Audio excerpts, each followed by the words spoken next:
Assalamualaikum warahmatullahi wabarakatuh. Nama saya Muhammad Ali dengan NPM 11-19062, berasal dari Fakultas Hukum Universitas Islam Jakarta tahun 2019.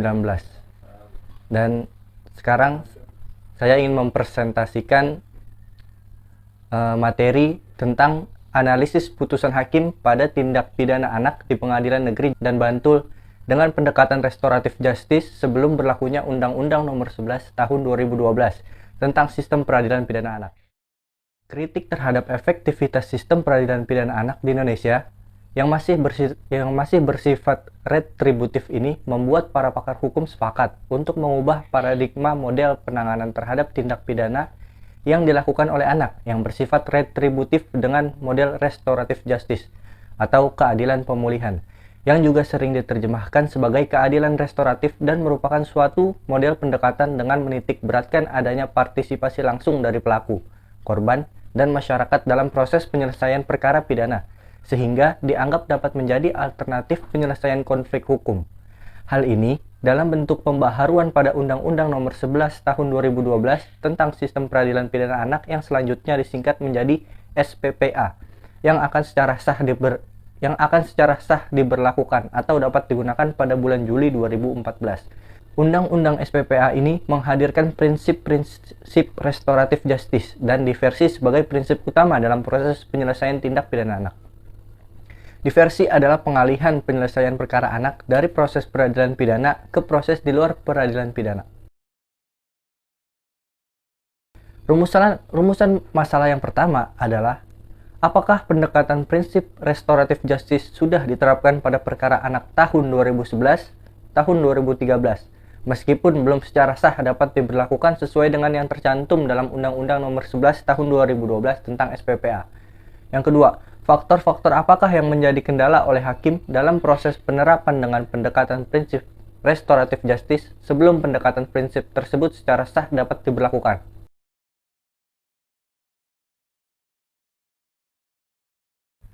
Salinan putusan dengan nomor 95-PIT-Sus-2012-PN-BTL terdiri atas satu orang terdakwa yang berinisial CR berusia 17 tahun dan masih berstatus pelajar kelas 10 di salah satu sekolah di daerah Bantul.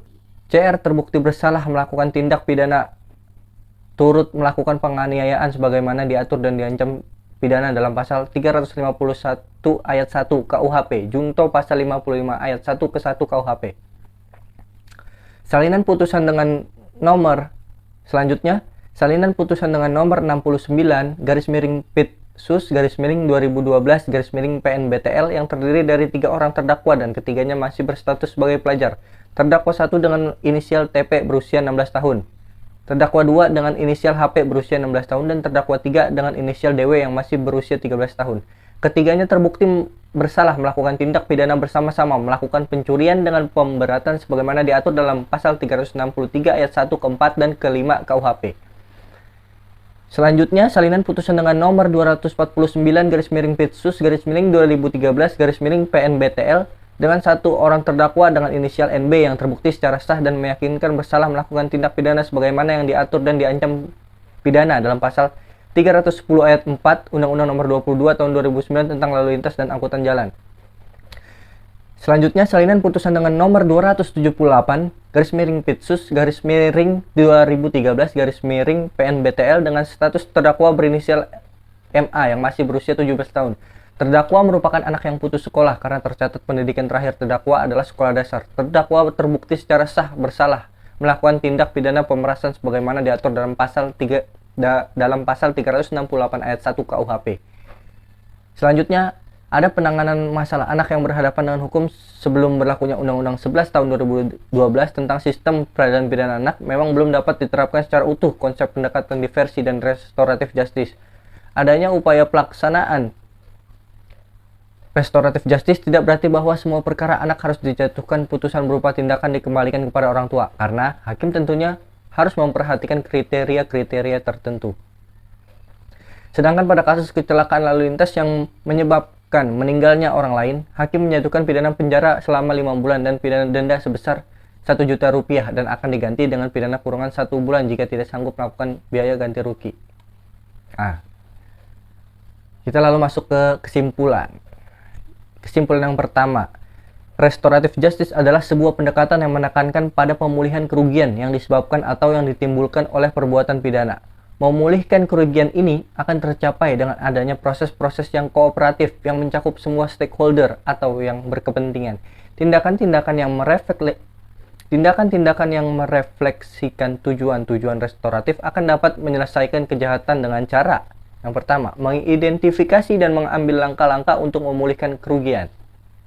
Yang kedua, melibatkan semua stakeholder. Dan yang ketiga, merubah hubungan tradisional antara masyarakat dan pemerintah dalam mengatasi kejahatan. Dan hasil kesimpulan daripada macam-macam perkara di 3 pengadilan yang telah saya sebutkan adalah: pada Pengadilan Negeri Bantul terdapat 71 perkara anak yang berhadapan dengan hukum. Di antaranya 26 perkara pada tahun 2011, kemudian pada tahun 2012 terdapat 27 perkara, dan menurun pada tahun 2013 yaitu 18 perkara. Konsep restoratif justice pada tahun 2011 hingga 2013 sebelum diberlakukannya Undang-Undang Nomor 11 Tahun 2012 tentang Sistem Peradilan Pidana Anak telah diterapkan oleh hakim dalam putusan pengadilan. Hal tersebut didukung oleh hasil penelitian yang menyebutkan bahwa dari ketujuh salinan putusan pengadilan, 1 putusan sudah diterapkan konsep pendekatan ini. Karena semua indikator-indikator pada konsep ini dianggap telah terpenuhi secara keseluruhan. Selanjutnya, ada 5 putusan pengadilan yang sudah mengarah ke konsep pendekatan ini, namun belum sepenuhnya diterapkan. Hal ini karena tidak semua unsur restoratif justice tersebut terpenuhi. Sedangkan 1 putusan lainnya tidak menerapkan konsep pendekatan ini karena perkara tersebut merupakan perkara lalu lintas yang mengakibatkan hilangnya nyawa orang lain, dan hal itu bukan merupakan syarat dapat diberlakukan konsep pendekatan restoratif justice pada perkara anak yang berhadapan dengan hukum. Dan yang kedua, penerapan proses penyelesaian perkara anak dengan pendekatan konsep restoratif justice ini tetap saja masih menemui kendala, karena pada saat itu Undang-Undang Nomor 11 Tahun 2012 tentang Sistem Peradilan Pidana Anak yang memuat tentang konsep restoratif justice dan diversi ini belum secara sah berlaku di Indonesia. Kendala yang paling utama terdapat pada kebijakan hukum pidana atau penal policy, yaitu pada tahap formulatif. Lambatnya responsif dari pemerintah Indonesia mengenai proses penyelesaian tindak pidana anak ini menurutnya menjadi kendala besar, sehingga pada setiap tindak pidana anak harus mengikuti proses peradilan yang panjang, rumit, dan banyak anak berakhir dengan pemenjaraan. Proses peradilan yang panjang dan rumit justru membuat psikologi anak semakin memburuk. Hal ini mengakibatkan anak tersebut tidak dapat dijauhkan dari stigma negatif. Tujuan memperbaiki kehidupan dan masa depan anak Indonesia menjadi tidak efektif, sehingga kepentingan terbaik anak menjadi terabaikan. Dan dari data hasil penelitian ini menemukan ada anak yang menjadi residivis setelah keluar dari masa pemenjaraan.